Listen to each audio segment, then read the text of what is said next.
So hello law students, कैसे हैं आप लोग। आई होप आप सब लोग अच्छे होंगे। स्वागत करता हूं आप लोगों का एक बार फिर से हमारी बीएनएस की लेक्चर सीरीज़ में।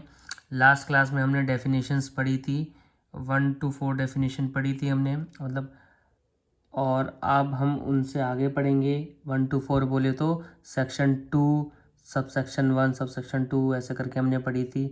हमने बताया था कि बीएनएस में स्पेशल एक सेक्शन दे दिया है जिसमें डेफिनेशंस हैं, आईपीसी में नहीं थे ऐसा स्पेशल। उसके लिए आपको क्या करना है, लास्ट क्लास जाके देखनी है आप लोगों को, ठीक है। तो चलिए इस वाली क्लास पे अब हम चलते हैं और आगे की डेफिनेशंस पढ़ते हैं। मैं डेफिनेशंस को छोटे छोटे पार्ट में क्यों पढ़ा रहा हूँ, ताकि बोरिंग ना हो। आईपीसी में पहले बोरिंग हो जाता था, हम एक ही लेक्चर 2 घंटे का उसमें डेफिनेशंस पढ़ लेते थे, हमें कुछ समझ नहीं आता था। इसलिए मैं इसको छोटे छोटे पार्ट्स में डिवाइड कर रहा हूँ। तो चलिए चलते हैं डेफिनेशंस। सेक्शन 2 सबसेक्शन 5 हमारी अब डेफिनेशन आई है कोर्ट की।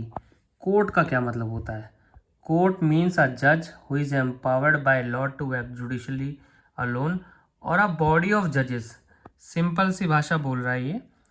कोर्ट का मतलब होता है जज। जज, एक जज या एक से ज़्यादा जज। जैसे हमने देखिए सिंगल बेंच होती है, फिर कई बार 2 जजेस बैठते हैं, फिर उससे ज़्यादा संख्या में बैठते हैं। सिंपल भाषा में कोर्ट का क्या मतलब होता है।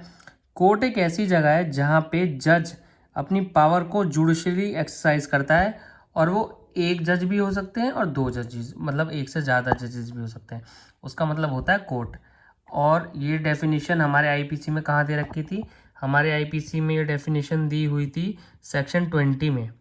तो इस बात का आप लोग ध्यान रखें, क्योंकि अगर हम कंपैरिजन करके पढ़ेंगे हम लोग अच्छे से पढ़ पाएंगे, आप लोगों को याद करने में भी दिक्कत हो आसानी होगी, और याद रखने में भी आसानी होगी।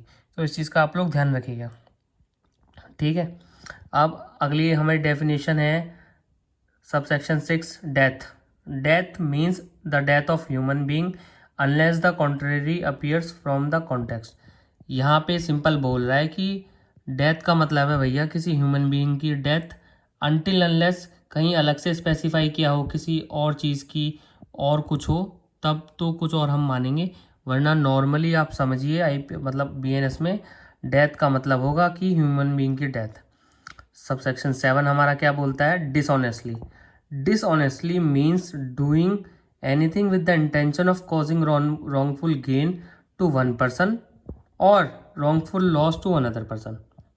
अब इसको ना मैं आप लोगों को सिंपल देशी भाषा में समझाता हूँ, देशी नहीं देसी भाषा में, सॉरी देसी भाषा में समझाता हूँ। क्या होता है डिसऑनेस्टली, मतलब किसी को wrongful गेन और एक को wrongful लॉस। फॉर एग्जाम्पल मान लो मेरा रूम है, मेरे रूम में मेरा पर्स रखा हुआ है, ठीक है। कोई उसे उठा के ले जाता है, और मेरे को क्या हुआ उस सिचुएशन में, मेरे को रॉन्गफुल लॉस हो गया यार, ठीक है। रॉन्गफुल गेन किस बंदे को हो गया, जो पर्स को ले गया और पर्स में उसको पैसे मिल गए, उसको रॉन्गफुल गेन हो गया।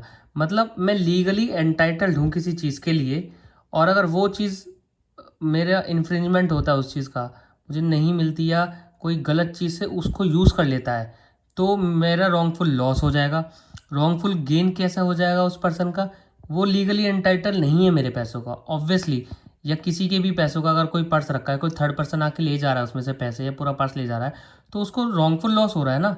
Is he legally entitled, no. तो इसको ही बोलेंगे डिसऑनेस्टली। जैसे डेफिनेशन एक बार फिर से पढ़ दूं, dishonestly means anything with the intention of causing wrongful gain to one person और wrongful loss to the another person. इस बात का आप लोग ध्यान रखिएगा। और भी कोई इशू हो तो कमेंट बॉक्स में आप लोग पूछ सकते हैं। आगे की डेफिनेशन हम लोग पढ़ेंगे नेक्स्ट क्लास में। Thank you so much.